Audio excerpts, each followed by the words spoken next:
Assalamualaikum warahmatullahi wabarakatuh. Pertama-tama, marilah kita panjatkan puji syukur kehadirat Allah Subhanahu wa Ta'ala yang dimana masih memberi kesehatan kepada kita dalam kesempatan eh, memberi sedikit penjelasan tentang partai politik. Baiklah, perkenalkan sebelumnya nama saya Cepi Sofian. NIM B1B1230035. Saya adalah mahasiswa di Universitas Jambi semester 1 Fakultas Hukum Prodi Ilmu Pemerintahan. Baiklah, saya di sini akan menjelaskan sedikit tentang konsep politik. Di sini saya untuk memenuhi tugas pengantar ilmu politik. Langsung saja ke slide-nya. Pengertian politik. Ada yang udah tahu belum tentang politik itu apa sih sebenarnya? Pasti kalian juga akan bertanya-tanya, apa sih sebenarnya politik itu? Sini saya akan menjelaskan arti politik.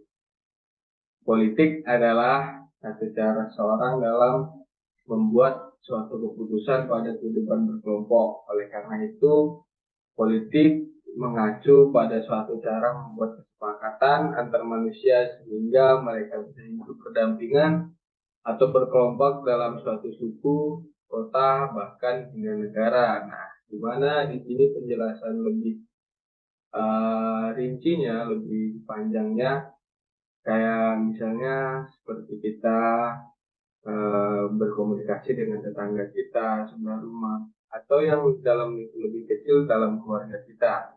Nah, di situ itu juga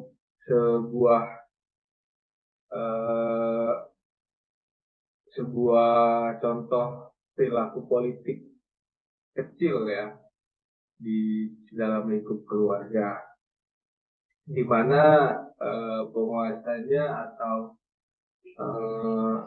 pemegang politik tingginya adalah ayah di keluarga tersebut. Lanjut. Di sini ada 5 konsep politik. Ada yang menurut pandangan klasik, kelembagaan, kekuasaan, fungsionalisme, dan pandangan konflik. Lanjut. Nah, di sini saya akan menjelaskan lebih rincinya. Yang pertama, pandangan klasik.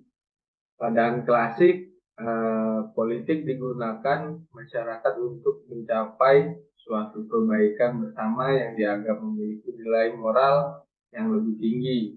Kepentingan umum sering diartikan sebagai tujuan moral atau nilai-nilai ideal yang bersifat abstrak seperti keadilan, kebenaran, dan kebahagiaan. Di mana dalam pandangan klasik ini politik dianggap untuk memajukan masyarakat ke jenjang yang lebih baik, yang bersifatnya mungkin abstrak, tapi itu adalah sebuah keadilan. Yang kedua, kelembagaan. Nah, di sini ada sosiolog terkenal dari dunia yaitu Max Weber. Max Weber mengatakan gini, politik adalah segala sesuatu yang berkaitan dengan penyelenggaraan negara. Max Weber melihat negara dari sudut pandang yuridis formal yang statis. Negara dianggap memiliki hak monopoli kekuasaan fisik yang utama.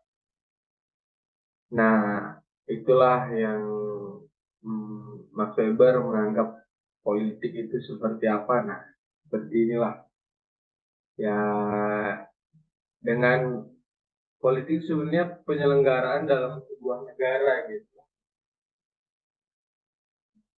Robson, di sini ada yang menurut kekuasaan.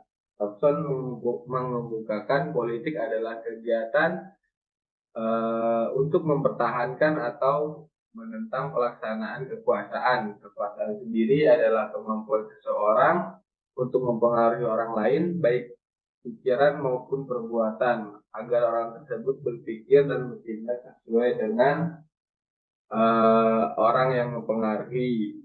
Ya, di mana menurut Robson, ketika seseorang memiliki jabatan politik dan dia bisa mempengaruhi seseorang untuk mengikuti apa yang ia inginkan, nah dia udah berhasil menjadi seorang politikus.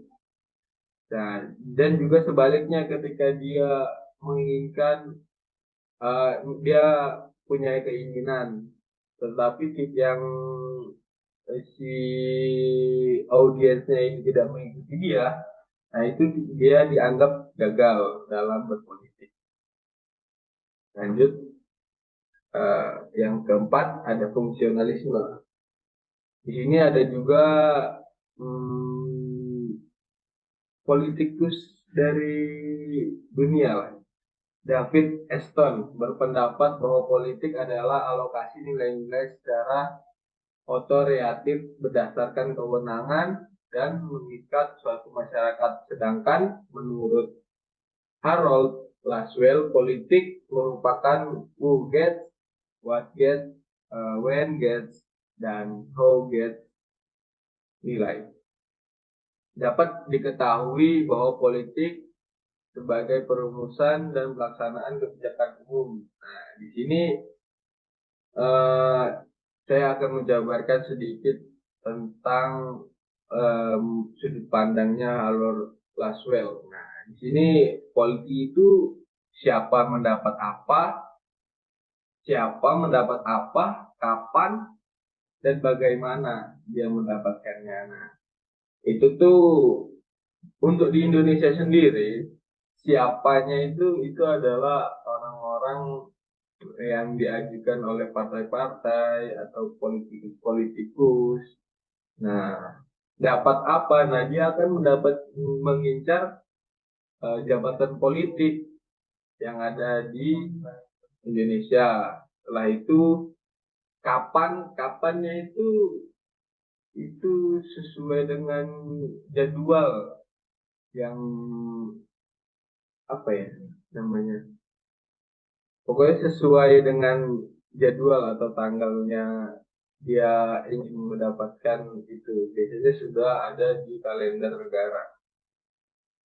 Setelah itu bagaimana dia mendapatkannya?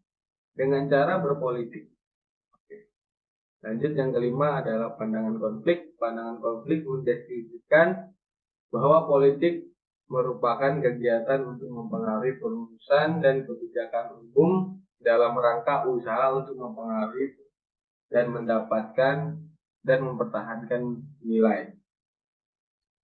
Nah, di sini menurut pandangan konflik ini, politik itu dianggap kegiatan yang mempengaruhi untuk kebijakan bersama, seperti kita membuat keputusan, membuat peraturan, seperti itu. Oke. Nah, kesimpulan yang dapat saya ambil dari materi saya ini, kesimpulan dari berbagai konsep politik yang telah disebutkan adalah bahwa politik adalah fenomena kompleks yang bisa dipahami dari berbagai sudut pandang. Dari pandangan klasik, politik adalah tentang mencapai keadilan dan pendekatan kelembagaan, menekankan kepentingan strukturan aturan dalam politik. Menurut kekuasaan, itu inti dari analisis politik, sementara fungsional menyoroti sistem politik dan kerjasama. Pandangan konflik itu melihat politik sebagai arena konflik kepentingan dan nilai. Kesimpulannya, berbagai pandangan ini memberikan wawasan yang beragam tentang bagaimana politik beroperasi sehingga kita dapat baik memahami dinamika politik dalam masyarakat. Setiap pandangan memiliki nilai dan keterbatasan masing-masing, dan memahami variasi ini dapat membantu dan menganalisis politik yang lebih holistik. Sekian presentasi tentang konsep politik dari saya. Kurang lebihnya saya mohon maaf. Saya akhiri. Wassalamualaikum warahmatullahi wabarakatuh.